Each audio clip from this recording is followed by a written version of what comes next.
Hello, everyone, and welcome to the May 7th Legislative Committee meeting of the Town of Vegreville. I call this meeting to order at 3:02, and I'll start off looking for a motion to adopt the agenda. Councilor Lemko makes the motion. Is there any additions or deletions to the agenda? Seeing none, all those in favor? Carried. Next, I'll look for a motion to adopt the minutes of our last regular meeting. Councilor Roy makes the motion. Is there any errors or omissions within the minutes? Seeing none, all those in favor? Carried. Okay, so we were supposed to have a delegation, and they're not here at 3. So we'll start with the quarterly progress report from Community Engagement and Economic Development Manager, Jameson Brown. Take it away, sir. Thank you very much, Your Worship. Just going to try to, there we go. And I do have a presentation here, so again, bear with me. I'm playing multiple roles.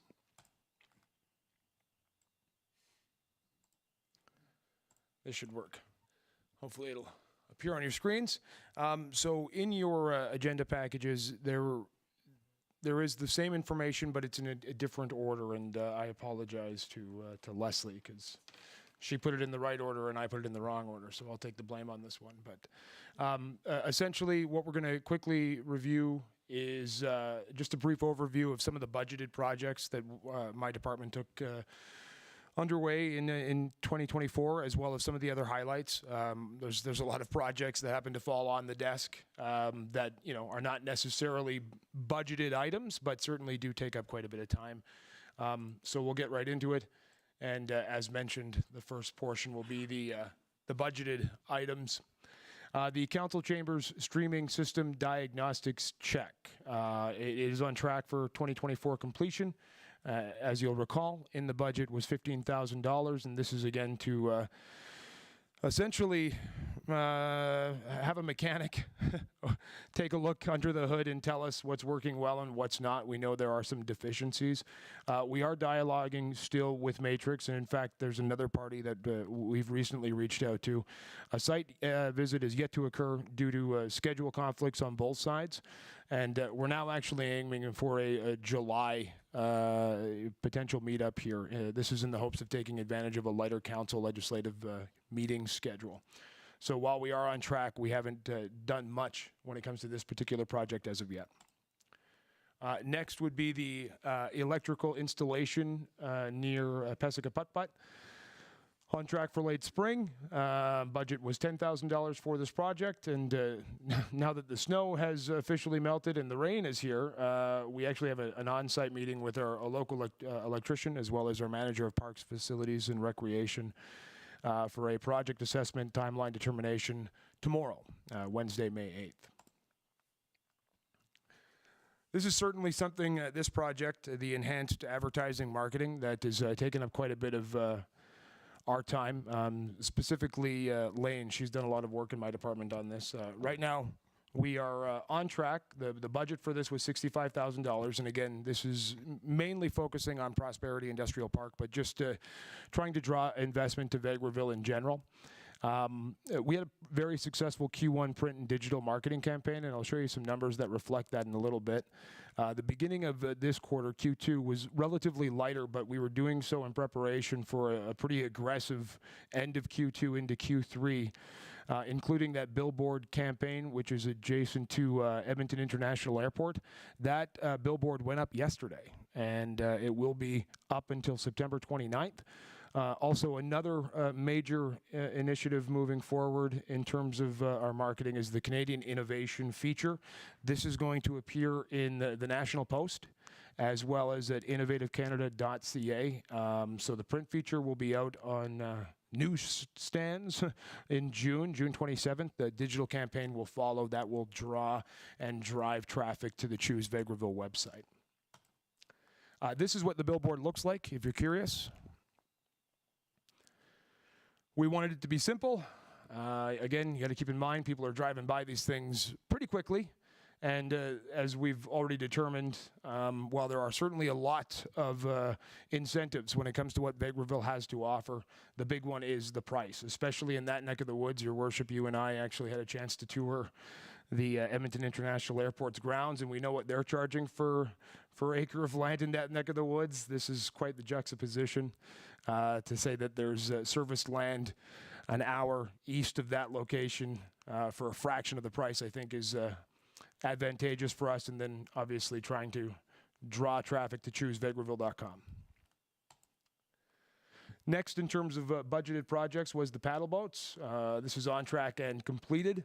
The budget for this was $17,000. The project total came to $18,500, so $1,500 over budget. This was due to higher than anticipated shipping costs as well as required custom boat coverings. Paddle boats have arrived. They're presently stored at the museum grounds, and the anticipated launch date for those is in June.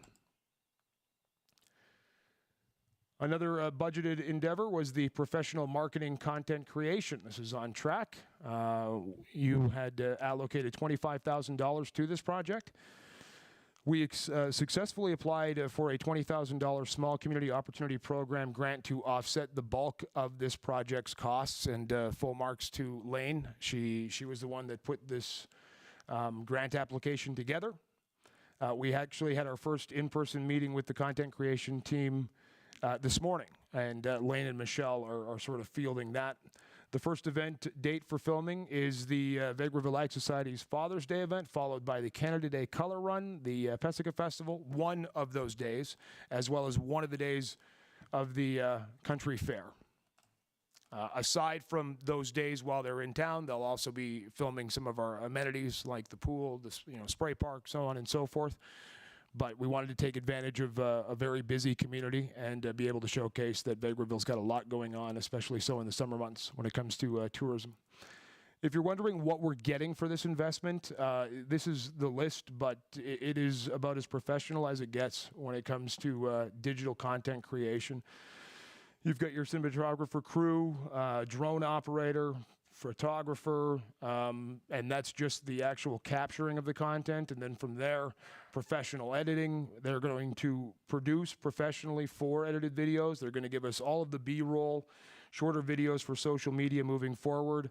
And this is going to be content that we'll be able to use for the next several years in terms of promoting our community on social media. YouTube is especially becoming a very powerful tool for us, and we'll show you that in a second. It's probably worth noting that we have partnered in this grant application with the Cultural Association as well as the Ag Society. So this content creation team with Lane and Michelle met with the Cultural Association today and the Ag Society. So they're also going to get the B-roll footage from their specific events so that they can use it to promote on their specific channels. So this is a win-win-win across the board. The sports events and hosting grant is on track. We launched that in the new year. Our budget was $7,500, which would allow for 5 separate $1,500 grants. So far, we've awarded technically just one, but we do have the second awarded group getting their funds later this week. The first was the St. Mary's Catholic High School senior boys basketball team as they hosted the provincial tournament. By all accounts, it was a very successful tournament. All the hotels were full, which was great to see. That's what we're trying to encourage and incentivize when it comes to these types of events being held in our community. Next is going to be the Vegreville Minor Soccer Association as host of the Lakeland Cup. And here's just a photo of the team receiving the check. No word if the boys actually gave it to the school or if they just had a great weekend. I don't know. But either way, again, I actually happened to check out a few of the games, and boy, the stands, it was very limited real estate, and you could just tell how busy this community was during that tournament. Next is the Vic enhancement for ice cream sales. We can call this completed. We asked for $3,500, and we were able to kind of scrounge some money from last year and carry it forward into this. So we actually bought our ice cream dipping cabinet freezer from last year's funds. And then with the remainder of that, we did some Vic enhancements.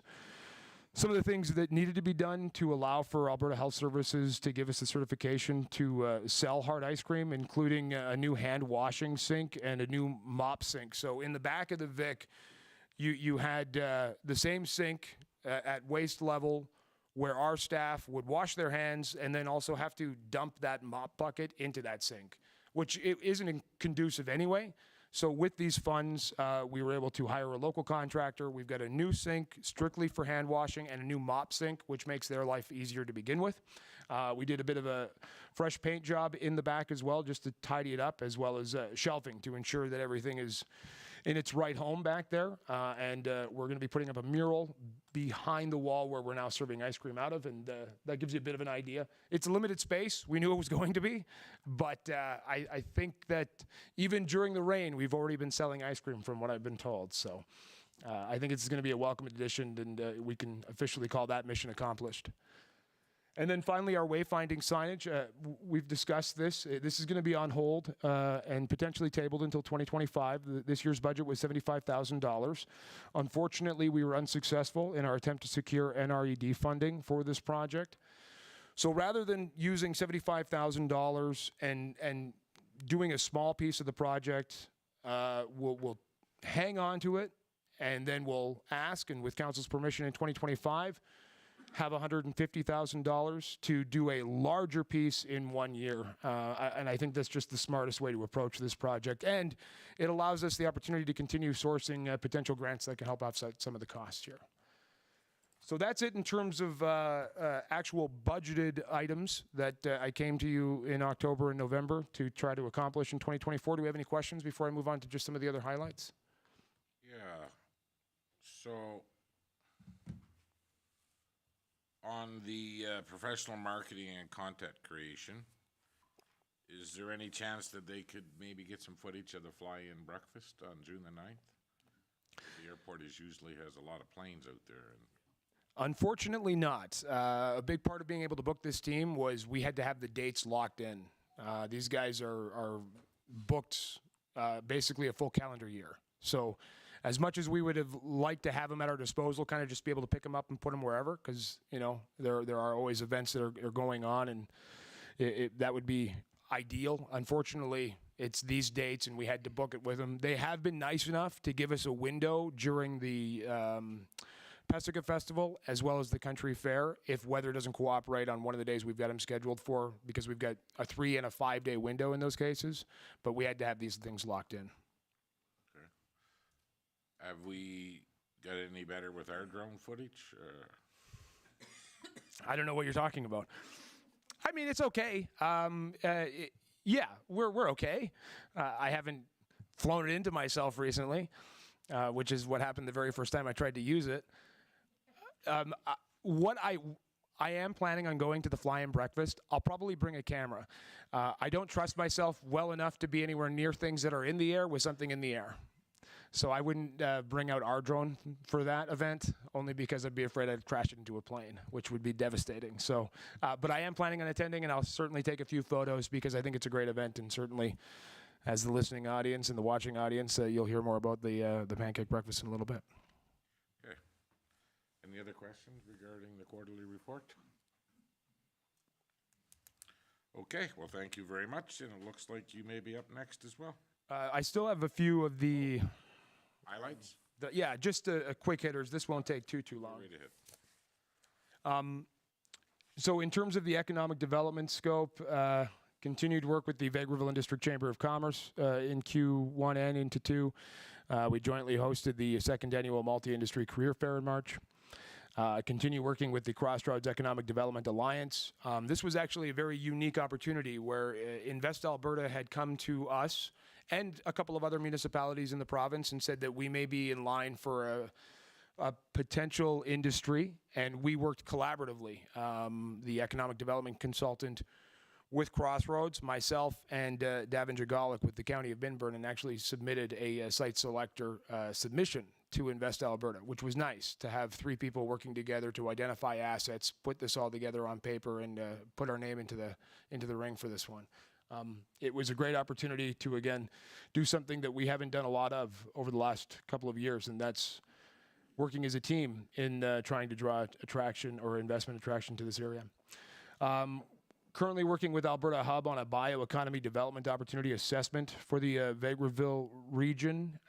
We had to do a bit of a deep dive in our community and then introduce the group that Alberta Hub is working with to some key players in our community. And I'll have more information on that in the coming weeks, as I think they're just about done that assessment. We've been working with IP&D on a partnership agreement with iArt Alliance on the Vegreville Regional Airport, joining a drone beyond visual line of sight study. This is pretty interesting. They're looking to install basically one post with a camera that would then be able to identify the numbers on the back of the planes, and those numbers signify whether that plane is equipped with radar technology or not. They're going to only use it for their internal study. The reason why they want to identify these planes is that if they find that there are several planes, and we're not the only airport, Vermilion, the one in Edmonton, I believe they're working on Cold Lake right now. If they find that a lot of these municipal airports have a lot of traffic from planes that do not have radar, then it makes the beyond line of sight for drones that much more difficult. So they want an actual proof, an actual assessment of how many planes are landing at these airports and how many of them do not have radar technology. But I firmly believe that our airport could be a huge tool for us in attracting all sorts of investment opportunities in the next 5 to 10 years as drones are really starting to become a very, very popular way, especially so in the States, to even deliver products that were typically delivered by truck in some cases. We're working with MCSnet on the free public Wi-Fi at Pesica Park project. Continue to work with Corporate Services Department and local realtors on the sale of town-owned lots. Since Q4 of 2023, we've now sold 3 lots that have been acquired through tax forfeiture, which is pretty big. Some of these lots sat there for a long, long time, and they're moving now. There's just 2 left in our inventory, and they are fielding offers, which is great. And meetings, and more meetings is what I've been up to. Unfortunately, we're not at the point yet where, for the sake of third-party information and not wanting to disclose anything too quick, it's kind of unfortunate because you do a lot of work, you have a lot of conversations, some things come to fruition, others don't, but you don't get that time that you've spent on these projects back. But that probably takes up 50 to 60% of my time now, which is great. It's nice that people are knocking on the doors.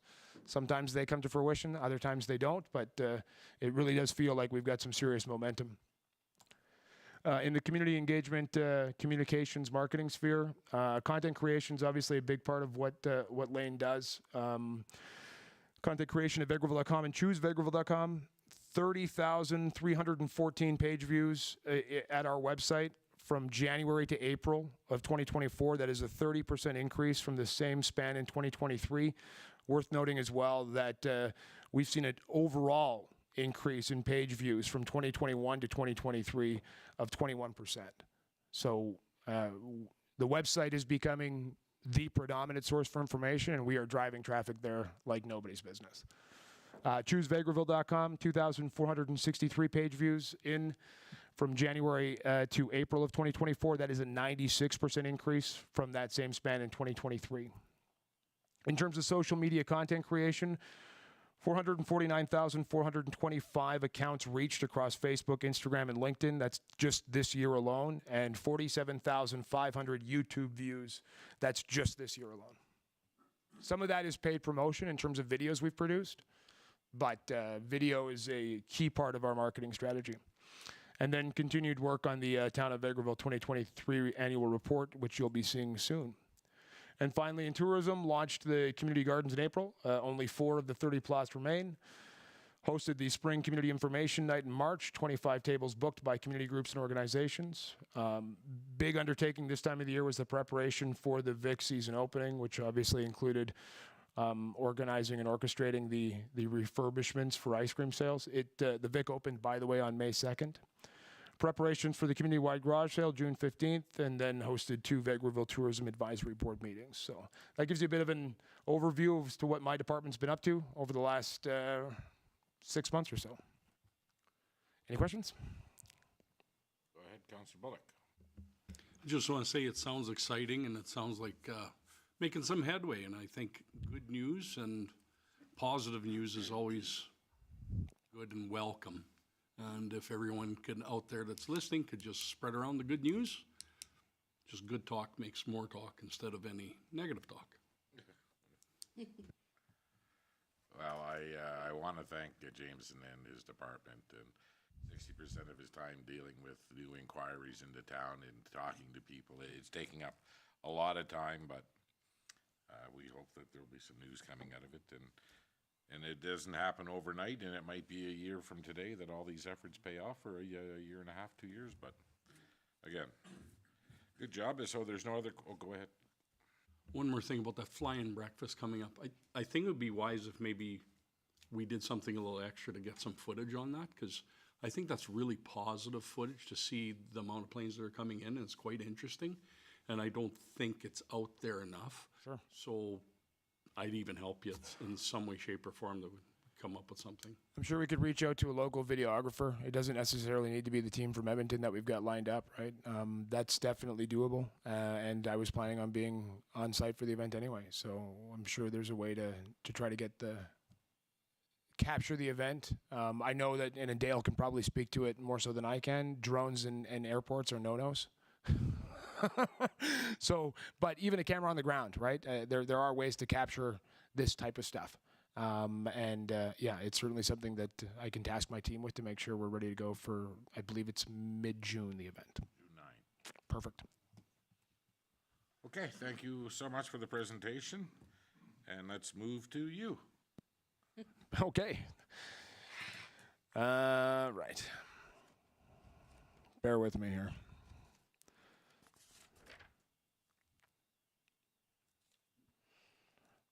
Yikes. I was not prepared to go back to back, and I thought we had a delegation to help me kill some time here.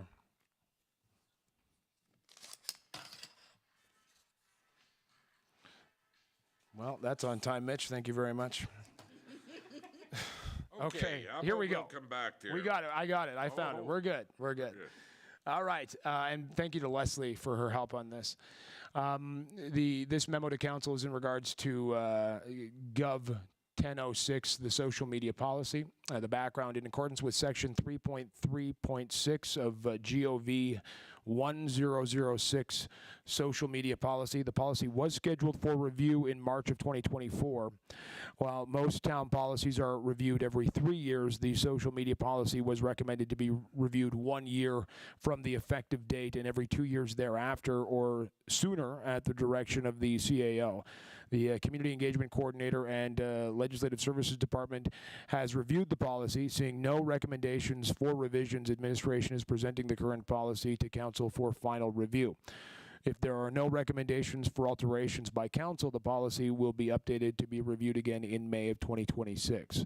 The communication strategy for this is, if the consensus of council is to maintain the current policy with no revisions, administration will update the review date for GOV 1006 social media policy and continue to share the most recent version of the policy on our town website. So the options for council today are to review Gov 1006, the social media policy, and provide recommendations for revisions to administration, or Town Council review Gov 1006 social media policy and approve the recommendation to maintain the policy as is and review again in May of 2026. Thank you. Okay, any comments? So, go ahead, Councillor Bullock. Actually, just watching social media over the past little while with it, it's been great. When you have other communities talking about what Vegreville's doing with social media and, saying that we're the go-to model, I think your department's done a fantastic job. So this will come to a council meeting and we'll either approve the recommendation or we'll maybe have some changes brought forward. If there are no changes, we could just update the next revision date on it, and it can just stand as is. If council wants to read it over and suggest some changes for that, we can bring it back to the next ledge for discussion and then go from there. But if there isn't anything, then it will just change the review by date to the current date, to the next 2-year date, and it'll stay posted as is. Well, I'm not seeing any of it was in the agenda package. We've all read it, so I'm not seeing anybody. So then let's just change the review date and move forward. Okay, thank you. Okay, thank you very much, Jameson. Now we'll get to the Director LaFave. Thank you, Your Worship.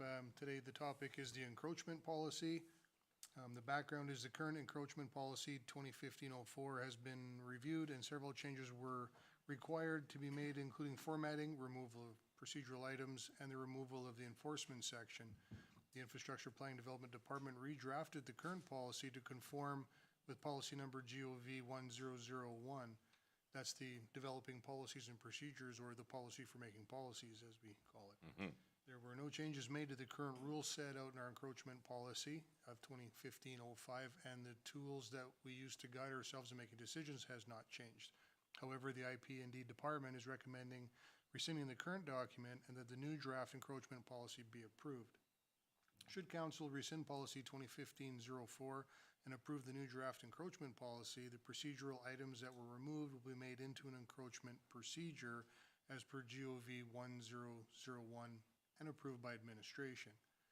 Our options are: the Council agrees to rescind policy 2015-04 and move forward with the process to approve the draft encroachment policy. Option 2, Council agrees to rescind policy 2015-04 and recommends changes to the draft encroachment policy.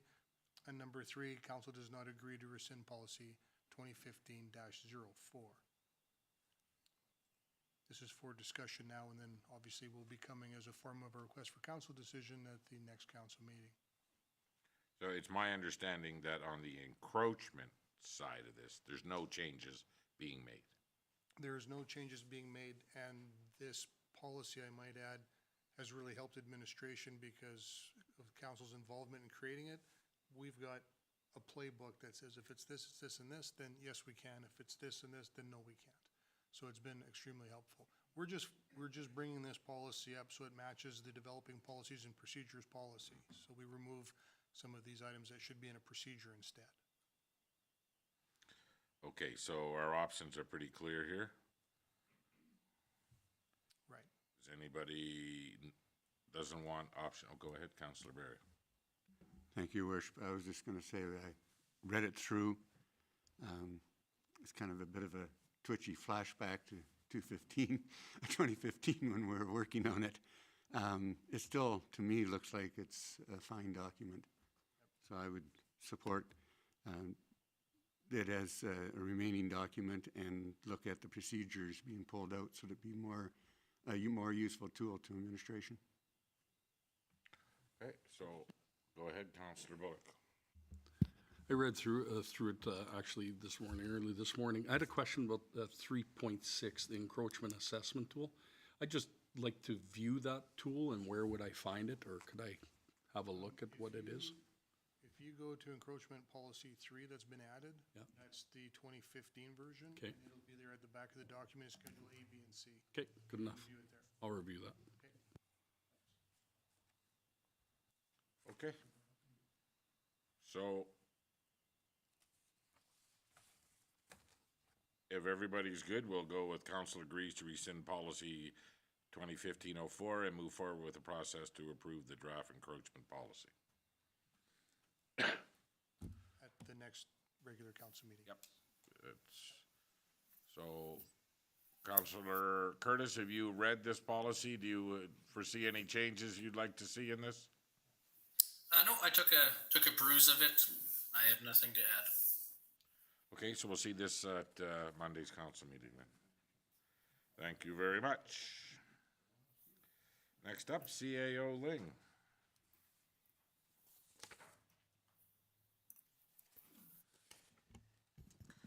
Okay, up next is a request for a seconder on an Alberta municipalities resolution.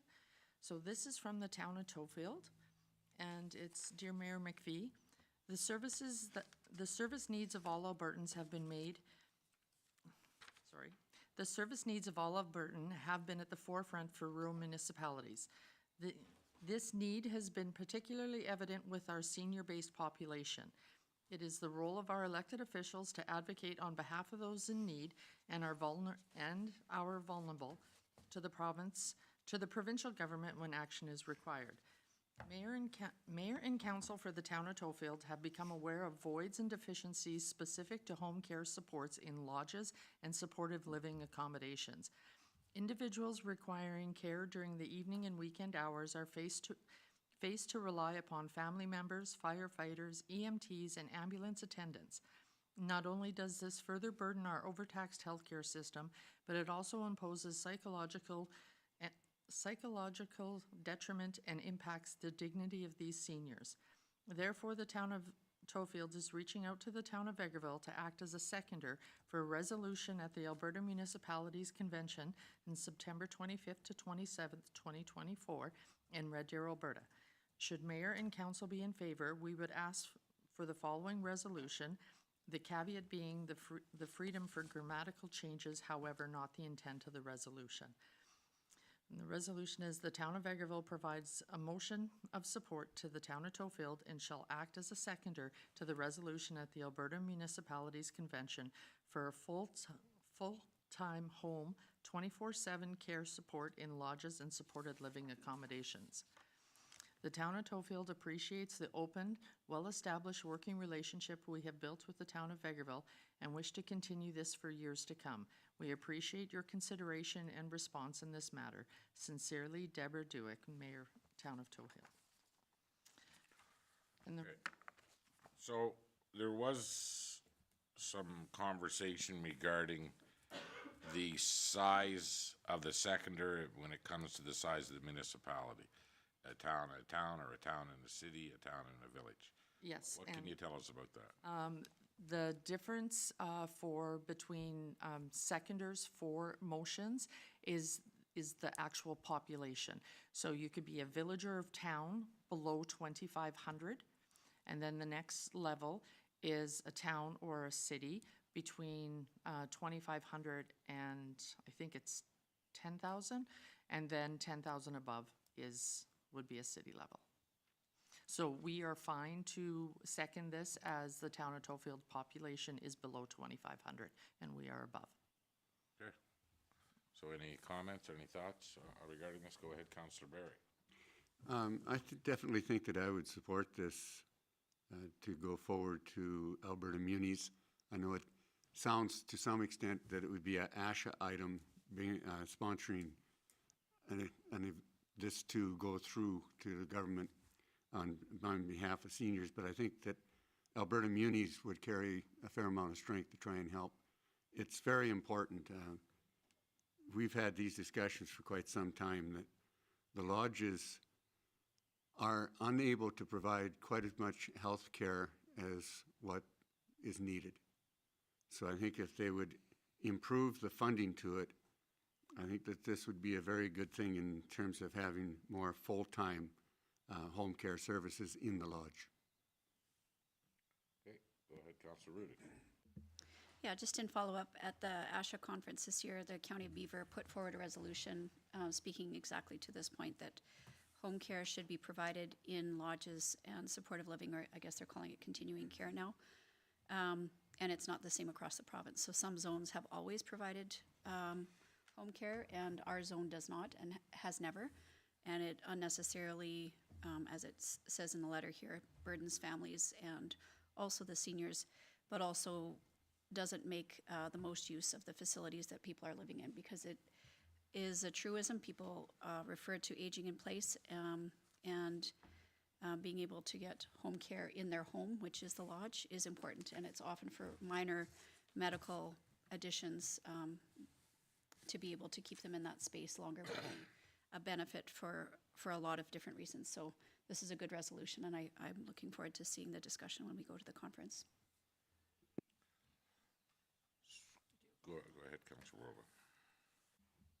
I would agree as well that I think it sounds like a good resolution, and I think one of the key advocacy pieces that I would hope if this resolution goes forward with Alberta Munis, is really pushing on the fact when they talked about providing funding for 24/7 home care services in lodges. The reminder is in addition to current funding. Just because we don't want to see then a reallocation of potential funding that's going into home care in some other spots like some private homes and whatnot. So I think that will be important. It doesn't change whether this is a good motion to support. It's just a thought as we see advocacy forward that we would want to see them allocating new resources to it and not in anywhere sharing a pool that's already out there. Okay, well, I see a little problem with this, 24/7. So how many employees would, let's just use the Homestead Lodge for, how many employees would it take to cover that? And how much of an increase in the funding would that be? Well, I couldn't say for sure how many employees that would be, but I would say at the very least, talking about moving people to a higher level of care, which costs more money, just by moving one person would pay for the position. And we're talking about minor health supports like bandage and wound dressing, diabetic care, injections for anti-clotting. These are all small medical procedures that seniors may not be able to provide themselves that would keep them in the Homestead Lodge. So I can't quantify the number necessarily, but by moving them to a higher level of care, you've already catapulted into another echelon of cost. So this is actual cost savings, and it also allows for better humanity for the people that are needing the care. So there's both cost savings as well as the savings to the individual, the whole point of being able to allow seniors to be living on that housing continuum in the place that they choose. So again, I just come back to 24/7. So obviously 8-hour shifts would take 3 people. I would guess right now, if you're calling an ambulance to go in and assist somebody, you're already paying more for those infrequent interventions. So again, if you look at the cost savings across the continuum, you're talking about providing the care upfront and maybe never actually utilizing it. So, of the residents that are at the Homestead Lodge right now, we may not have any that require this additional assistance, but there's no reason why people in Vegreville can't access home care and people in Beaver Lodge can, for example. Because my understanding is the North Zone always has had home care as part of their offerings, knowing that there is limited resources in terms of healthcare provision to them. So I don't think that anybody in Vegreville should get a lower standard of care compared to other people in the province. No different than anybody in Vegreville should get a better standard of quick care. I think Albertans should expect that their tax dollars are going to support them at every stage of their life. And accessing ambulances and emergency care, transporting patients to the hospital instead of keeping them at home with a minor intervention, and their home being the Homestead Lodge, for example, or a lodge setting, is money well spent. Again, do you feel that it would be 3 people to cover a 24-hour shift working at the Homestead Lodge? No, home care. Okay. No, home care is delivered through the health Okay, unit so at various locations. So right now, I've had home care come to my house after a surgery to help. You're saying that they are not expected to go to Homestead Lodge if they? Monday to Friday. They're only allowed to come Monday to Fridays. Ah, So the difference is, during the day. If I might, Your Worship, I don't think we're describing here what the 24/7 involves. During the night, it could be a person that's on standby that you could call, and they would come from their home to attend to a senior. So, I mean, like, we aren't, I don't see in this trying to describe that there's going to be a person on 3 shifts around the clock at the lodge. But if there is a resident who's in need of home care, they don't have to call an ambulance, they can contact home care. Okay. So that the aspect is I think that can be a discussion that would involve how do they implement this. The first thing that is needed is to try and keep pushing the Alberta government into recognizing that seniors in lodges, as it has been stated, that is their home, and they should be able to expect to get care there the same as I would if I was living in my own home as a senior. So I think that that's the part of the discussion that needs to go forward. But the first thing is to try and get both ASHA, to try and get Alberta Munis to push the government into taking this on as a serious discussion and starting working out some of the aspects so that it is province-wide more equitable, the way that it's distributed. It's obviously working in some of the other areas, so I don't see why it wouldn't work in this zone. So that's just kind of my position on it. I do realize and respect your concern that it could be quite expensive if you have to have a home care person actually living in the lodge on shifts. But that's not out of reason either, really, when you stop and realize what it actually costs to have an ambulance come there to pick somebody up who's fallen down. You know, so. Okay, so private-run facilities don't have anybody on staff to do this? They have to follow provincially mandated legislation, some of which has recently changed and really decreased the level of care. So there's been, as the lodge review is continuing right now, there's actually been discussion about Alberta's unique model of the lodge system is actually lauded as a very unique and desirable delivery of seniors services. The challenge is that there hasn't been the requisite investment. So for example, our lodge is owned by our foundation, but Mundare, which recently closed, is a facility that's owned by the province, and the province has not put any money into the facilities. And so like that facility, or the one in Andrew, or the one in Lavoie, and Manville, those are provincially owned facilities. Our facility here is owned by the foundation. We manage. So do we know for a fact that other zones in this province have 24/7 Yes. coverage? Yes, we know that for sure. We know that for sure, and that's why when the resolution was brought forward at the ASHA conference by Deputy Reeve, Jean Hrabic from Beaver County, it was met with overwhelming support because there were many in the room that were surprised that that isn't already an option in our zone, but we have not had that discretion. It's been determined as, I guess, a zone-by-zone application depending on the temperature of the leadership at the time. Okay, good to know. Because through our NAGO group, the Northeastern Alberta, we are pushing hard to become our own zone. And this will be one of the solutions to some of the problems that we'll bring forward to the health minister for our new zone. Okay. One more. Go ahead. So as this is written, do you see this then would only apply, because there's different types, obviously, there is, provincial run, we're from a foundation, but do you see that this would then apply as well to completely private? Because there are some very private seniors facilities, so I'm just wondering what we think, how that would go, because some of them have nothing to do with like a foundation. They're run by companies or groups shareholders, and that is a reality. So I'm just wondering if we think this would apply there. And the only reason I'm just wondering about it is because some of them charge residents accordingly for certain services to be guaranteed to them 24/7. So I'm just wondering what our thought is as to how we think that would be.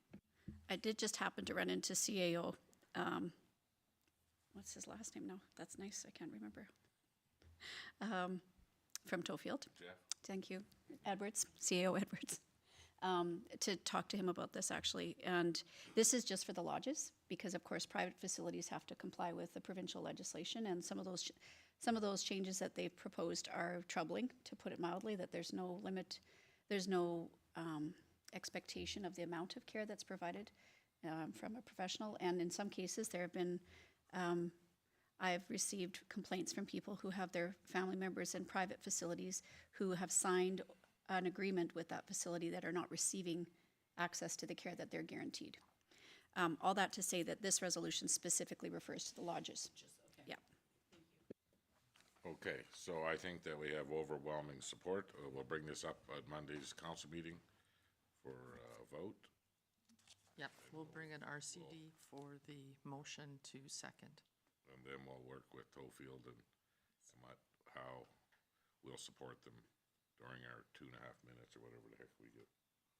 Okay? Huh? 45 seconds. That's it? Okay. Thank you. You're still up, I guess. Yes, the next item is a letter from the MD of Minburn Foundation. So it's regarding the Homestead Lodge expansion renovation project, one-time municipal equity contribution. Dear MD of Minburn Foundation stakeholders, at their April 19th, 2024 board meeting, MD of Minburn Foundation board members confirmed their decision to proceed with option 1 as per a municipal partner presentation on November 29th, 2023 by consultant Derek Weiss. One-time municipal equity contribution of $4.7 million will be calculated for each municipality based on the current provincial equalized assessment report. The Homestead Lodge expansion renovation project will be submitted to the province for AHPP funding, Affordable Housing Partnership Program, in September of 2024, and will proceed should the foundation be successful in their submission. Communication advising the status of AHPP funding application will be forwarded to the municipalities to assist in their budgeting processes. Please feel free to contact myself should you have any questions or comments relating to this project. Thank you. Regards, Mariel Brodziak, Executive Director. And attached to the letter are the options for the project and for the capital and future operations. And so they are looking at, for funding, option 1 of build of 31.2 million. So the municipal contribution is 4.7 million, and the percentages are on page 2 there, of which the town of Vegreville is at 42%.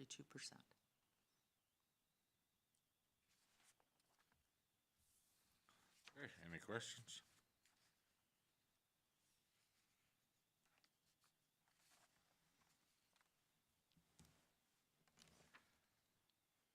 No questions? Go ahead. Would you like some more explanation? Yes. Okay. So we had to make a decision about which of the funding options we would go for. I'll defer to the chair, Councillor Lemko, to do a more in-depth explanation. But I think if you go to the last page, that's probably the best way to be able to differentiate what the impact to the taxpayer is. Again, I had mentioned that the lodge program is unique to Alberta, and part of that is through requisitions that Vegreville residents or any resident in Alberta will see on their tax roll that identifies that there is a contribution to the MD Minburn Foundation. But you'll notice that the difference in dollars to the citizen are actually quite nominal. So if you take a look what the difference is between $500,000 and $650,000 requisition on a $100,000 property assessment value is approximately $9 in municipal tax. So it has a nominal impact, but we thought it would be potentially more prudent for us to make it smaller in the beginning and try to avail ourselves of the lower interest rates that the foundation and the municipalities can avail themselves to, as well as the opportunity to be able to advocate successfully to the province for reinvestment into the lodge program, knowing that there are several adjacent communities that have been struggling with the lodge program, maintaining their old facilities and being able to build to the future with the gray tsunami that's coming, and try to do it in a way that's both prudent and also makes money too. So we've looked at different funding models to be able to maximize the amount of rent that we receive from seniors that can afford a little bit more, as well as making sure that we have the opportunity for those that require the affordable housing option that is provided by the lodge program. This is the eventual outcome that we came to, but at this point, no money is going to be requested or drawn from any municipality until we have approval. So at this point, we're just using our reserves to do the design. Go ahead.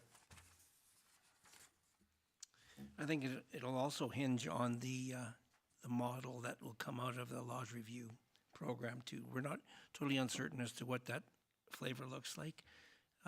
And you've seen that we've had some letters we discussed written by our county reeve to Minister Nixon regarding the who should be responsible for senior housing and the amount of requisitions we're paying when other places aren't paying any. And the board, consisting of all municipal elected officials, went through this in order to build a new lodge of 62 units. We had to come up with a funding model that would be best for the foundation as well as the municipalities that are going to be seeing the requisition. So right now it's a model that we've proposed, but we're not even certain if we'll be accepted for one of the lodge builds. So this is food for thought at this point, and when it comes down to the end result, we'll be able to be more clear on what this looks like, but this is the option moving forward. Go ahead, Councillor Barry. Thank you, Worship. I look at it from a little bit of a different perspective at the same time. Certainly, the lodge has needed to be upgraded for many years, and we've looked at different options when I was on the board, and none of them were able to be funded. So I'm really hoping that you do have some good success on this. First of all, I look at the lodge as being something that's extremely important to our community, and I talk a broader community, because we have one of the higher populations of seniors in the area, and it's only going to grow in the future. The other aspect is it's a very good employment area. There's a lot of people employed there. If we were to lose the lodge, we lose a lot of employment in the town, which I think is something we need to try and prevent happening. So the aspect is, the third part that I look at is, I look at seniors as being an economic driver, because I use myself as an example. I get monies that are sent to me from pensions in Ottawa. I get monies that are sent to me from pensions in Edmonton, in Alberta. That's outside money that comes into this community, and then I spend the bulk of it in this community. So seniors do spend and provide employment and all the other services that are connected with the lodge in terms of the meals and all that. So it is actually, would be quite surprising if the lodge was lost, just what sort of a loss to the town it really would be economically. So we take a look at things that have, businesses that have closed down or centers that have closed down, and we lose a bunch of staff.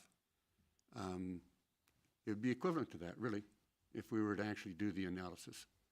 So I think that taxing our citizens a small amount to keep that available to us and to keep the area available with senior housing is important to our community, and it's important, I think, to this council. Thank you. So, just out of curiosity, do we ever keep track how many residents of town of Vegreville are in the Homestead Lodge, or it doesn't matter, like, where they come from? That we should all be in on this. I believe it's the Minburn Foundation is comprised of residents from the county of Minburn, as well as the communities of Vegreville, Innisfree, and Manville, if they so choose. I don't know the number of residents that are from outside or in catchment area, but we're going to see more influx now with the lodges in the area closing. Father Felix has noticed that they've closed their doors, and we've already had a resident that has moved from that facility to ours, as well as others that have put application in. So we're certainly, I guess, open for business regardless of what places they come from. But for the most part, I believe, looking around the room, they're all people who've lived here and raised families here from what I can remember. Well, the funding formula is per capita from four different municipalities: Manville, Innisfree, the county Minburn, and the town of Vegreville. But if tax dollars, when we talk dollars coming from residents and businesses in town to supply this facility and pay the bills and stuff. There's no onus that they ever had to be taxpayers in our community or even from our community? That's never brought forward in this model, or? No, I think that's the whole setup of the lodge legislation, is that the province is still the major funder, which is why part of the challenge when you have facilities that are provincially owned and maintained, managed by a foundation like Minburn Foundation, we only own the lodge, and the majority of the money comes from the province still. So while the municipalities do requisition money from the taxpayers, whether that's businesses or residents, it's not the majority of our budget, actually. So there is an expectation that they need to be 65 unless there are vacancies, and then they're allowed under certain circumstances to admit or permit other residences, but it is intended for a 65-year-old and up. And there is provincial support for LAP grant.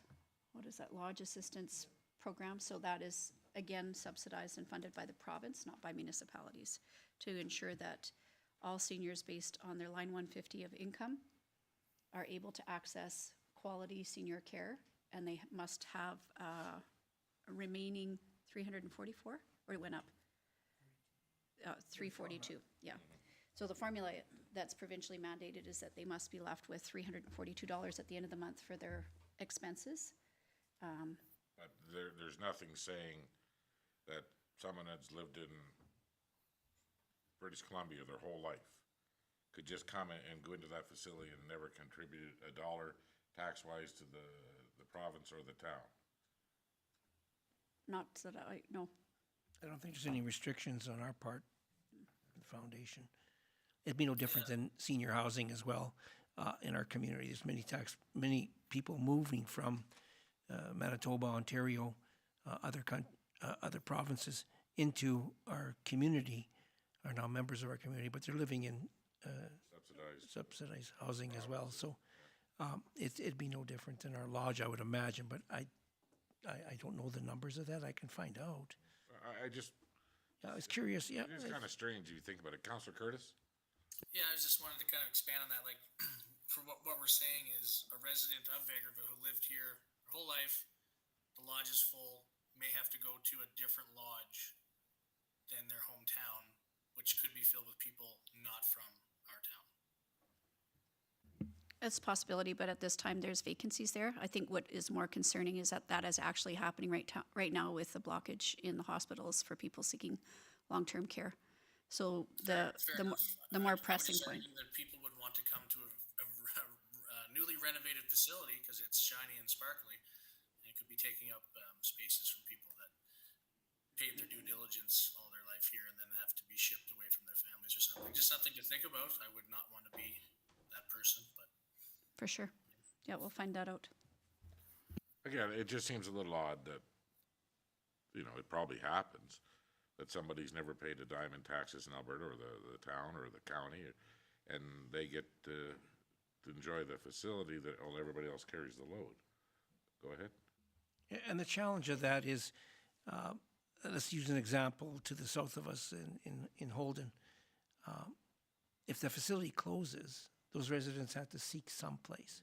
And if there's an opening in Vegreville, they probably shopped here, but haven't paid taxes, but they need a place to live. And certainly if we build 62 extra units on top of the ones we have, we're hoping that there's our residents, but as well as other seniors who have the ability to come move to our community and enjoy the remainder of their life in our lodge. It could be a slippery slope, but I don't think that's a challenge we have at this point. I just thought that there should be some rules involved. Okay, Councillor Bullock. I understand what everybody's saying, and myself from going to visiting the lodge and visit my own father in the lodge, who was a taxpayer in this town, and a lot of the people that I've noticed in there have lived in there are from town or the community. So I don't think you're ever going to stop anybody from just coming from, if it happens that way.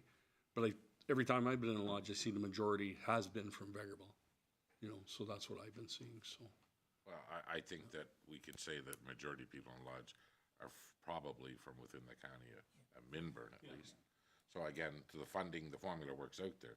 But it just, sometimes, we've seen in the past that other people from other provinces end up here and they've never contributed a dime. Go ahead, Councillor Barry. I'll agree with you to a certain extent on that, but I'll also say that they're also bringing money into the community. And anytime a dollar comes into the community, it's worth more than one that's been circulating in the community. So having somebody from outside is not too bad. But the province does try and support the aspect of aging in place. And you have to apply to get into the lodge. You don't just walk in and say, I'm here. So during that application aspect, if there's multiple people, and there's 5 that are from town and 1 from BC, I expect that the lodge is going to accept the 5 from town. Well, that's the part I'm getting to. And I mean, well, but there is an application, and you have to be approved by the board, well, not so much the board, but the executive director and the manager. So I mean, they do have to fill out and state the whole aspect, you know, for the qualifications of entering the lodge. Okay. So, I mean, I think that if there's the biggest problem we have right now is a lot of our local seniors kind of hesitate because most of the rooms that are left at the lodge are smaller than what they would like to be in. And with it renovated, then they're going to have the opportunity to look at that lodge when they go to leave their independent living facility. They would look at our lodge in order to get into there. And I think it'll always be more people from the community, from the area, but I don't like to turn down dollars that are coming from outside the community. Okay, go ahead, Councillor Royal. We'll get to my point.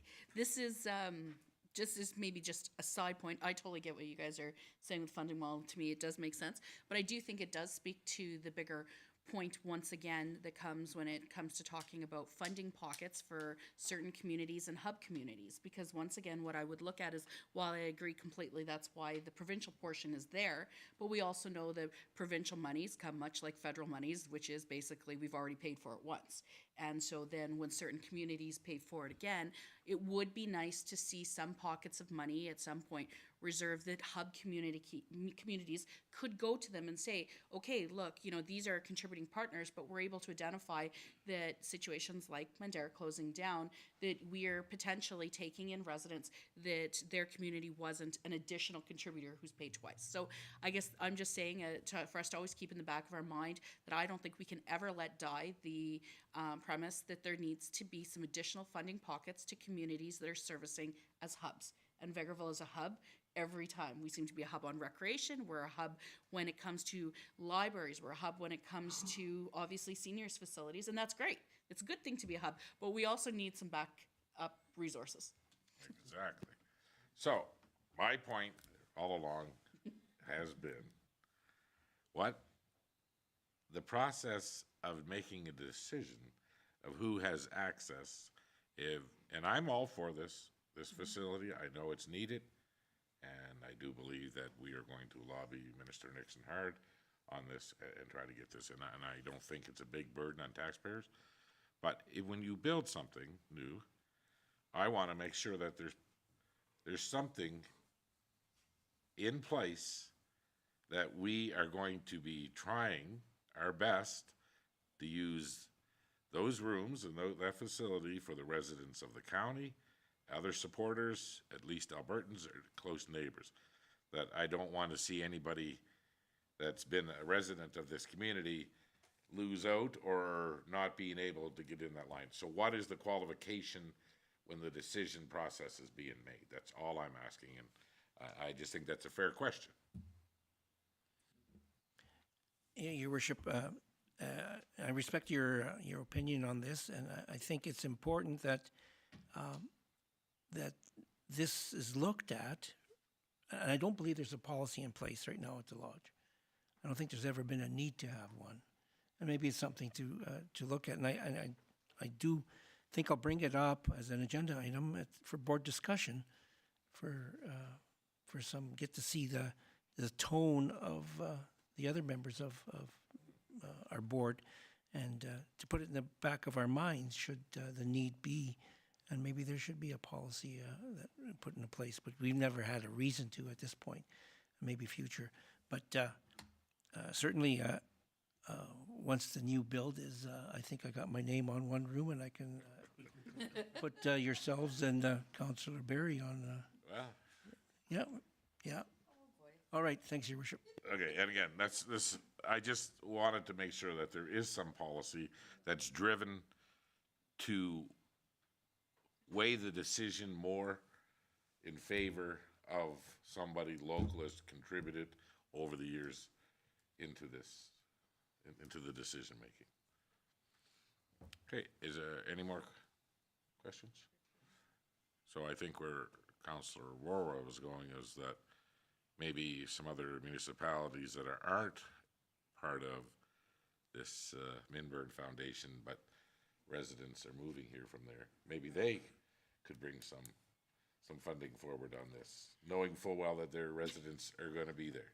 Well, and my point is, I know there's only so many dollars to go around, and I know that in every community, even where one that is seeing closing, then is facing their own challenges of where do they put the people that are from those closing facilities. But I just think that in general, these conversations need to be had around the fact that several small communities, because once upon a time, whether it was right, wrong, or otherwise, every community had a lodge, every community had a hockey arena, every community had a curling rink, and so on and so forth. And what we've seen is that hasn't been maintainable and sustainable going forward, and then we end up seeing bigger centers building. But quite often the problem is there isn't always the contributing partners from these communities. So I just think that's always got to be in the back of our mind for these conversations, because at some point VEG residents tap out in how much we can put on them. Now, this isn't suggesting in any way to do with this not being a move forward or a good project, just a generalized, we're going to have to keep advocating, because I guarantee no municipalities coming to us offering to contribute. Well, again, we know that this facility is aged to a point where some of the rooms are not even usable, and we know that this was going to be a good project, and we just need to have a few checks and balances in there, at least, considering, because we've heard a lot of stories over the years. All of us have had friends that, family members that have gone to different communities because there was no room, or, again, just as long as we take that into consideration.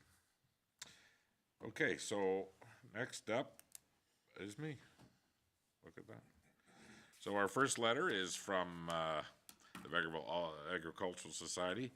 Dear Town Council, the Vegreville Agricultural Society is excited to be hosting our spring event dash this summer. The event is 3 days, May 31st to June 2nd. Main events are the Alberta Pony Chuck Wagon and Chariot races, horse show, beanbag tournament, chicken races, and new this year, chicken costume races. These chicken races are inflatable adult costumes that 4 participate at the infield, at the grandstand, race an obstacle in costume, race an obstacle course in costume, then drink a beer or drink of your choice and dash to the finish line. We challenge 2 town council members to race against 2 Ag Society directors for this event, Friday, May 31st at 7 p.m. We are hoping to take bids from the audience during this event and have half of the pot go back to another organization in need in Vegreville. If you are interested in helping again this year, please kindly reply to our office. I know that we've not been involved in inflatable chicken costume races. I nominate Until now. Councillor Curtis. Councillor Curtis? Yeah, he'd be a good one. I assumed that nomination was good. I was going to suggest that we'd have one run against there too, and Councillor Curtis could just run twice and beat them. Oh my. Well, I am definitely up to the challenge. Are you sure that you're in town? I could double check, but I mean, like I said, yeah, I'm up for it. I'll double check my calendar, and we'll make something happen. Okay, so is there another volunteer within our organization? I'm chicken, so I won't be, no, I'm not away, I'm away that weekend. I'm away As I that recall, weekend. The longer the legs, the faster the runner. Is there anybody else in that room that has long legs that could? I have long legs, but one of them doesn't work worth a darn. So I can't, I can walk, but I can't run. I can walk, but I can't run. Member. Ah, yes, a staff member. Yeah, Counselor good Lemke. thought, Counselor. Your worship, I would take the challenge, but out of 4 people racing, you can be guaranteed that I'll be 4th. So if you want to put up a possible loss, I'm good. The beverage of your choice. What's that? It's a beverage. You don't have to drink beer. No, I'll think of something. Coffee takes a little bit of time. Hot. Yeah. Like an iced coffee. Nothing says you have to finish the race, does it? Yeah, whatever works. If you need And somebody. between, I just don't know exactly that I can commit to this today.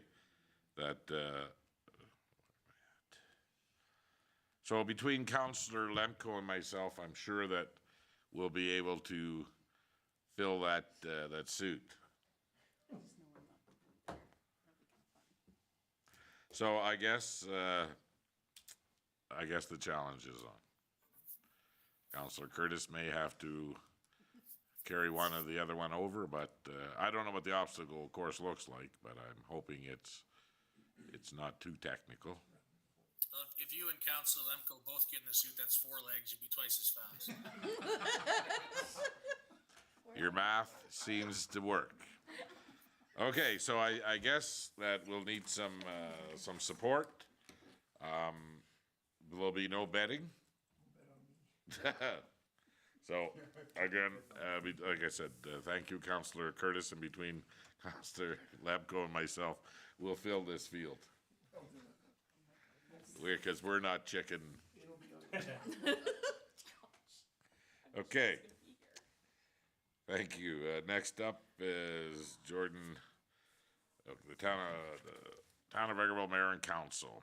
The Vegreville Flying Club would like to extend a formal invitation to the mayor, town council, and town airport representatives to our event to be held at the Vegreville Regional Airport on Sunday, June 9th at 8 a.m. to 12 noon.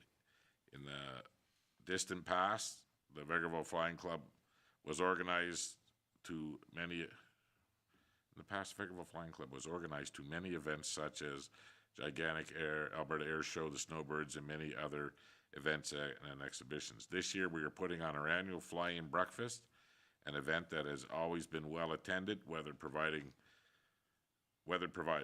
by members of a local community, aviation industry representatives, private and commercial pilots from across Alberta, and many other. We are very excited and looking forward to this event this year. We hope we have your response at the earliest convenience. So, Jameson, you said that you will be attending? That's correct. And the June the 9th would be home one weekend early for me. You will be going? Okay. Oh, that's right, we're in Calgary at FCM. Will there anybody else be attending this? Council Lemko will be attending? And Dale, you'll be attending, representing the airport authority? Are you? Okay. He's borrowing the chicken costume. So, that being said, you'll check your calendar, let Leslie know, and Leslie will get back, and we'll purchase the tickets, and that'll be good. Okay. Next up, Holly Rawawa. Good morning, Mayor McPhee. I hope all is well and you're enjoying this fantastic weather. This was not written today. I'm reaching out to invite you to our high school graduation ceremony on Saturday, May the 25th. The ceremony will take place in the VCHS school gymnasium and will last approximately 2 hours. If you choose to say a few words at our graduating class of 2024, the students choose the theme of the event we have these memories, as nothing lasts forever. Please let us know if you or a representative are able to attend. Now, I am out of town on that date. Who is Deputy Mayor? How do you feel about attending the ceremony? I attended one, I believe it was last year or the year before that with comp. So, oh no, last year I was at St. Mary's. The year before that I was at comp. So I could go, yeah. Okay, I'm in so- town, I think.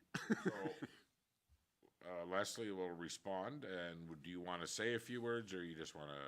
It'd be up to them. If they wish to have us say a few words, I certainly can. Well, they always ask. Yeah. If you want to, then we'll put that together. Then. Yeah, I'll say a few words. Okay, Leslie, if you could respond. They've given a theme here, so. Yep. So Deputy Mayor Barry will deliver the message. Okay, next up, did I just put the wrong one away? Maybe. Next up is from the Vegreville Chamber of Commerce. Dear Mayor McPhee and Council, the Vegreville District Chamber of Commerce, along with the Vegreville Regional Historical Society, are interested in obtaining some of the artifacts, big and small, from the recently closed museum. The plans for these artifacts will be to put in the businesses around town with a plaque that will give information about the specific location and history. We will be talking to the businesses about participating by having an artifact in their businesses. The object is to preserve the history of the past, present, and future by displaying it throughout the town. Sincerely, Tim Kucharari, Jerry Ziegler, Roxanne Tanis, the General Manager of the Chamber of Commerce. Okay. You go right ahead. Actually, I was at the meeting when this was brought. It wasn't actually a discussion item of the chamber. It was just an initiative brought forward.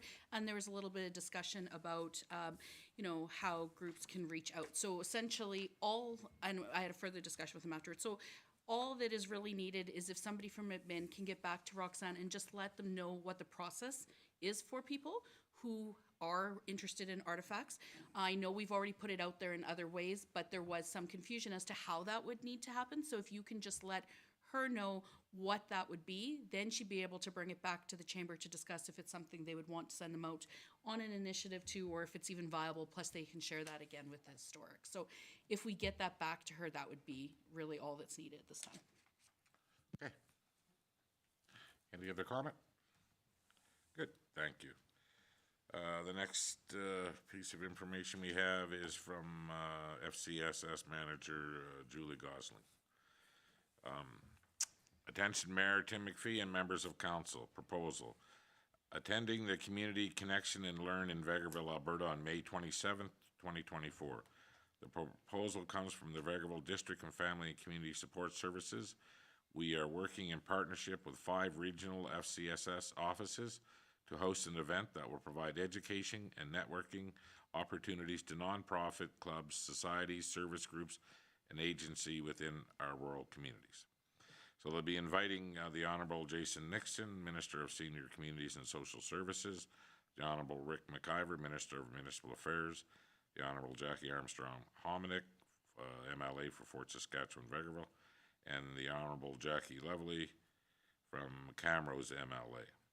So they're looking for a head count here, who's going to be attending? Or they're just inviting us?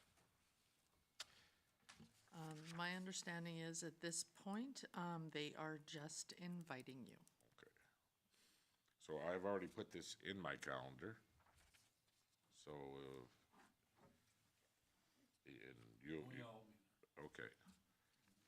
So if you all could just let Leslie know if you plan on attending, it didn't come out in an invite, did it? Oh, okay. Okay, because I already put it in my calendar, so I can tell you right now that Councillor Bullock is coming. Is Councillor Waba coming? I'm going to attempt to, and I'll just double check it. Okay, and then I'm coming. Anybody else that's on FCSS thinking about attending? I'm gonna check my my calendar. It's work day, so Yep. let's see if I can get out for at least a little bit. Okay, sounds good. And if Minister Nixon confirms, I expect Councillor Lemko will show up too. Yeah, okay. Excellent. Okay. So we'll go round table next. And we are going to start with Councillor Curtis. What have you been hearing?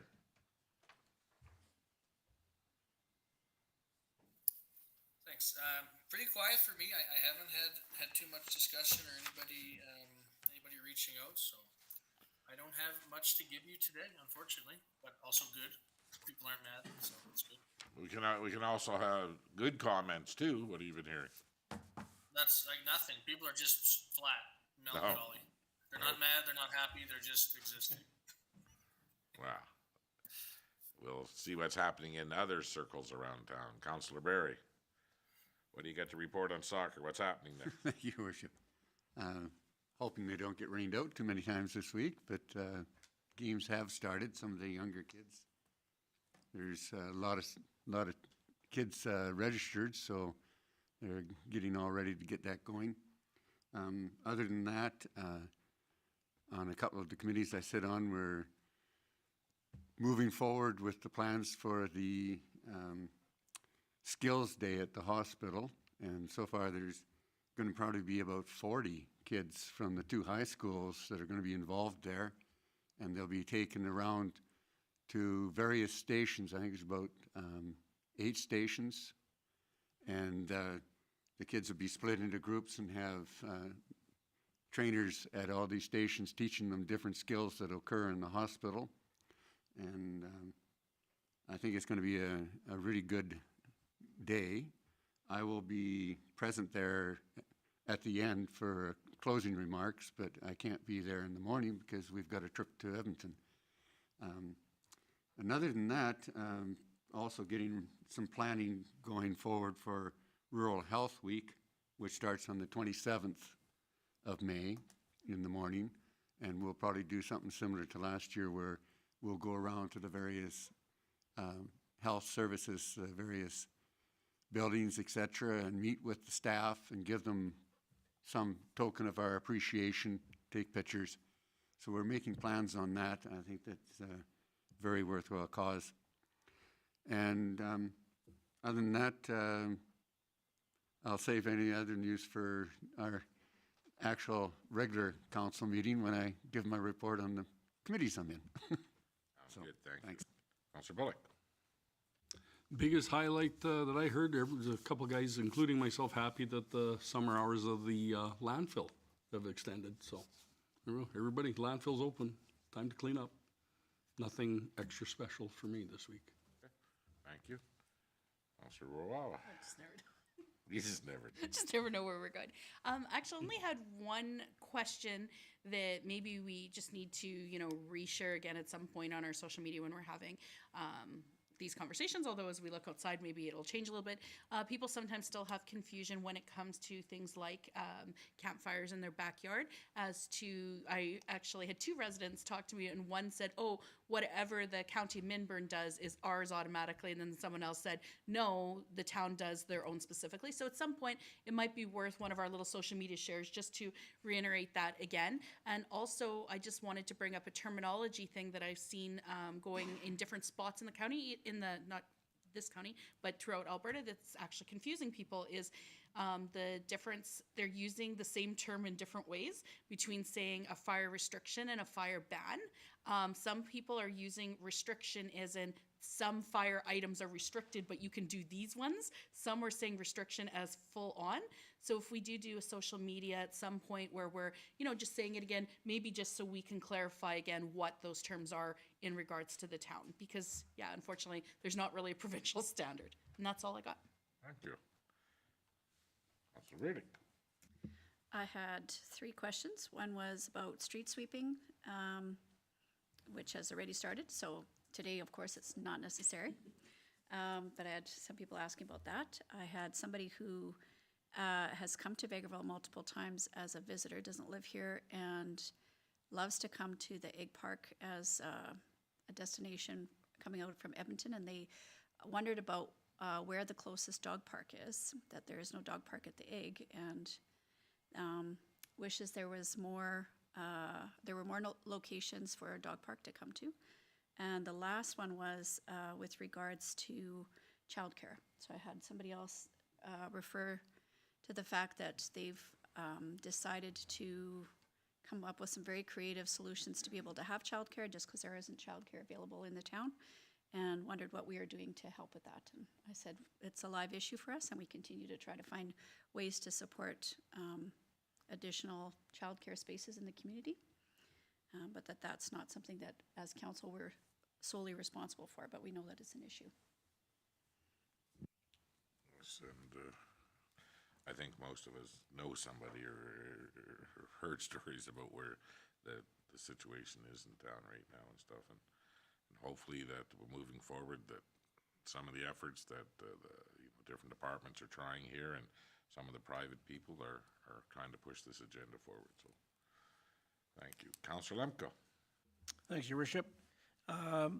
Just letting you know, back to the lodge has secured their architect for the design of the lodge moving forward in preparation for our application.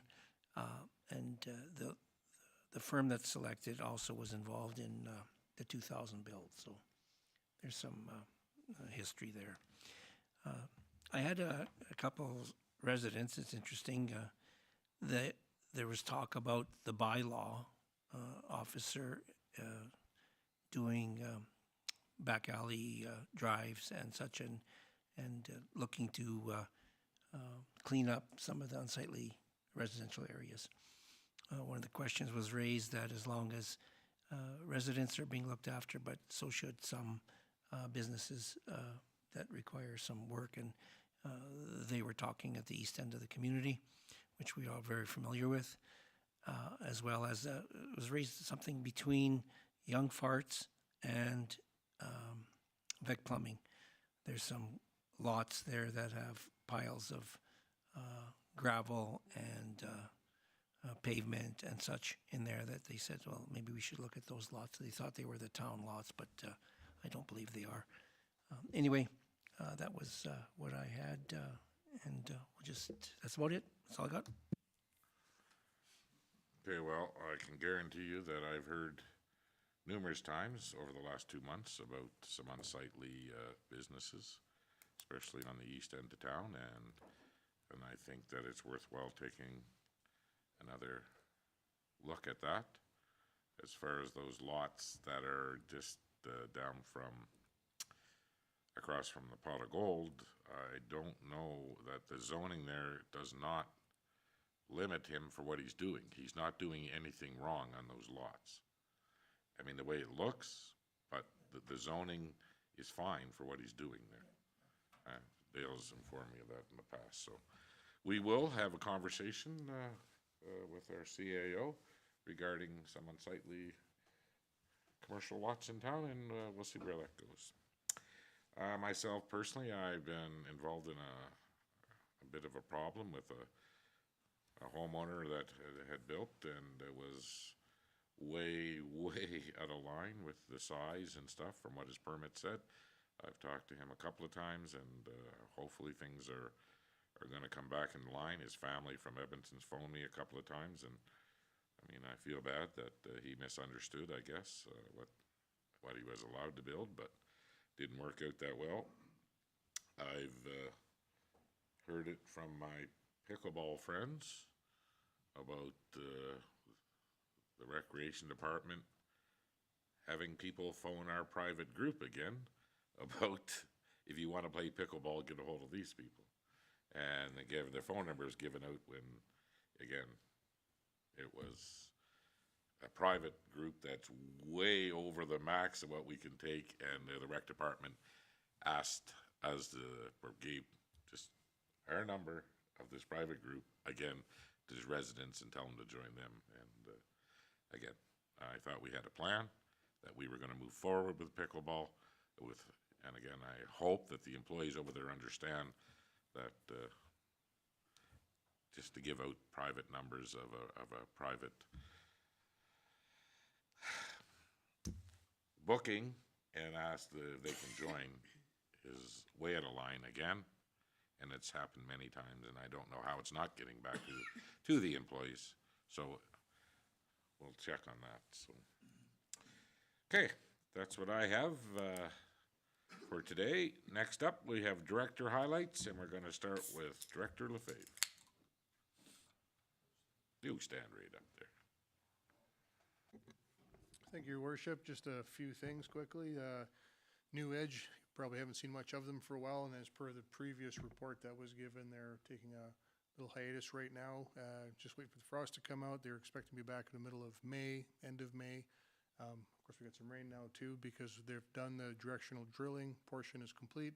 Now is the part where they daylight or open up the trenches and start digging around the lagoons and in those areas. So they were just waiting. So we knew that was coming. Excalibur, the offsite, we've got an electrician to come up that does our lift station work, and they're starting to do first calls and doing some easy design work to run these biotubes or the low pressure sewer system for the businesses that have come on board. So they're starting to provide that. And then Excalibur will be dropping in the pump systems into the septic tanks of those that wanted to participate. I believe that's 5 of them on 51st that are going to participate. And now that the encroachment policy is near completion, we'll probably quite likely be approving it at the next council meeting. We'll continue on, not start, continue on the utilities bylaw would be the next thing. And again, I have to thank Brianne for her help in all these bylaws and policies that we do, because that is 95% her work. So it's good that we're getting these done. And another reminder that the Municipal Development Plan public hearing is the 13th of May at 6:30, just prior to the regular council meeting, for all of those watching and for a reminder to council as well. And that's my report. Can you give us an update on the new lift station at Prosperity? Has it been commissioned, or are we getting close? The commissioning is almost complete on it, and again, he's just waiting for some source materials. It's a crane lift, so we can pull the grinder out of the wet well. It's time is what it is. But it has, like I said, it's ran its 80-hour pump test. That went fine. We've got no real issues, so it's just some really minor things to clean up. And probably July-ish, when we're normally dry, then we'll look after all the deficiencies as far as landscaping outside, anything that is settled, sunk down. We've got some brickwork on the building that has got some cracks in the mortar, just things like that are warm weather dependent. So those are on the list as well. So it's been performing well so far on the test runs, because we obviously have no effluent coming into it yet to have it run a schedule. At least when we get the businesses on 51st, we'll have something coming in. So then you can go out there and watch what it's doing and watch the cycles and see how it's talking to everybody. So. Can you give us an explanation how we are going to be accepting liquid waste now instead of having our regular customers and some other businesses, instead of driving to the lagoon? What does that process look like? The process will be an account number for approved haulers. It will be similar to bulk water, but no coins or cash. It will be a charge system. You have to be an approved hauler with us, and nobody will be going up on top of the lagoons anymore to unload. The product that you unload cannot be full of rocks and mud and things. And the SRS, septic receiving station, has monitors in it that will pick up pH levels, it'll pick up hydrocarbons, and it'll pick up solids. So you punch your number in and you start unloading your product. If these things start to land into our system, it's going to know that it was your number, and if there's damage, we'll be calling you or we're going to cancel the account. The benefit of the septic receiving station is the biggest complaint we got was, I have a third of a tank, I have a quarter of a tank, and without gauges things, how do we know? So this is by cubic meter. If you have only brought 2 cubes, that's what you'll get charged for, is 2 cubes. You bring 25, you get charged for 25. And it's open 24/7. You don't have to wait for the landfill to be open, for the gates to be open. So if you have product in a vac truck that is earth, stones, rock, things like that, other than the raw sewage and clean water that we would normally get from septic systems, that would still go to the landfill, but not the lagoon. And that goes into a different cell we've created that we dump in, and it dries by evaporation. Then we take the solids out and haul them to the top and use it for cover. So we see it as a big improvement, much more convenient for the users, and protection for us, so we know if something bad's coming out of a truck and causing damage, or if it's hydrocarbons, oil, chemical, anything that throws the pH off, right?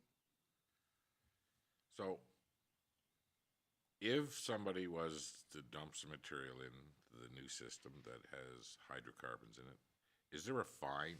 The province levies a fine for not putting those in the proper places? The province doesn't levy a fine into our sanitary sewer. They will levy fines if it's going to the storm, which ends up in the river. It's up to us to levy fines because it's going into our treatment facility. So it would be up to us, because what we have to do is satisfy the province and the federal government. When we release our lagoons at the end of the year, we have parameters we have to hit. So if there's bad things going in, you know, maybe someone's dumping antifreeze down the sewer drains and stuff, that will start to throw us off on our end to treat it. So off the start, it would be the learning curve, and if there's some product coming in, we're just going to cancel the account. It's the easiest thing to do right now. And then if we cancel your account, you have no place to unload, and then if you want to drive to Riley and pay those prices and take the travel, well, then you're going to do it. So it makes it pretty easy to get compliance, I'm thinking, because we're giving you two options that you have: a 24/7 effluent dump by the cubic meter, or however amount. It could be 1.3 cubic meters, that's what you'll be charged for. And if you have a rough product or earth products, you can still go to the landfill like you've always done and load in a specified area. So we're improving the level of service that we're providing out there. Okay, so right now, there's no policy on any fines for unacceptable liquids that are being dumped in there. There's a catch-all in our system that says the unauthorized disposal of any product is a $2,500 fine. Okay. Period. So that's our umbrella that says you've done something, we can do this. You have a question, Councilor Lamco? Yeah, Director Lefebvre, is there a charge for dumping, not in the new system, but at the old system? Yes, absolutely. Or is, okay, yeah, it's just that what would stop a person from just going dumping on the hill if there was no charge? That's just my question. There is a charge to dump at the landfill because there's work involved. You just don't dump it and go. We've got to dry it, we've got to pull it out, rotate it so that it gets to a certain density of dryness, and then we can use it as cover on top. So if there's work to do, then there's a charge that goes with it. Okay, any other questions of the director? Okay, thank you very much. You're welcome. Next, we have the CAO highlights. Okay, just a few things that we've been working on. The Corporate Services Director, a little update from Director Saskew is that she filed all the grant reporting for the province for April 30th, so everything's been sent in. And the combined assessments and tax notices are being sent out this week. So they're running upstairs. We don't charge to send out tax notices, do we? There's not a $2.50 charge. Yes, I think there is. Because we also email them out. So if you've signed up for utility bill email, you have an option to have them emailed out to you. So yes. It was a question that was brought to me, and I just want to confirm. I've been working, I had a meeting with Elk Island Public School, their facility department regarding the JUPA, the Joint Use Planning Agreement. Right now, we're working on how the Bill 13 legislation, the Real Property Governance Act, is going to change some of the items within the JUPA. So we're working on that. We've sold another infill lot, full asking price, so it is closing on May 15th. And I attended the spring and summer annual safety meeting breakfast along with council and saw the bright, shiny new summer students that have come to us for out of post-secondary to work for the summer. So It was a good meal, it was a good breakfast, and it was nice to see everybody there. Okay. Thank you. Regarding the joint use agreement with the school boards, so are we moving forward with the request for some space? Or what are we doing? Yes, that is one of the discussions that we have had previously and is already in the joint use agreement. And what, by specifying it in the joint use agreement, what it allows allows Elk Island to do is set the priority list. So the priority for, I'll use school gymnasiums. The priority is the school first. If they need it, it's theirs.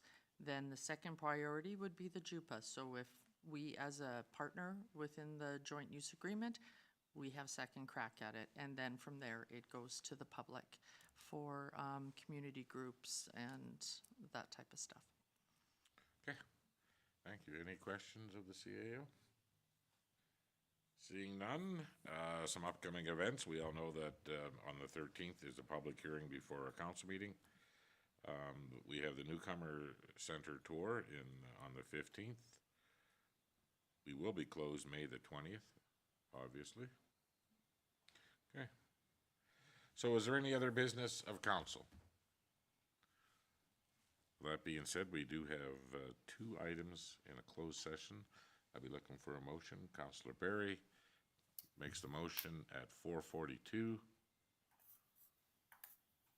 All those in favor? Carried. Thank you.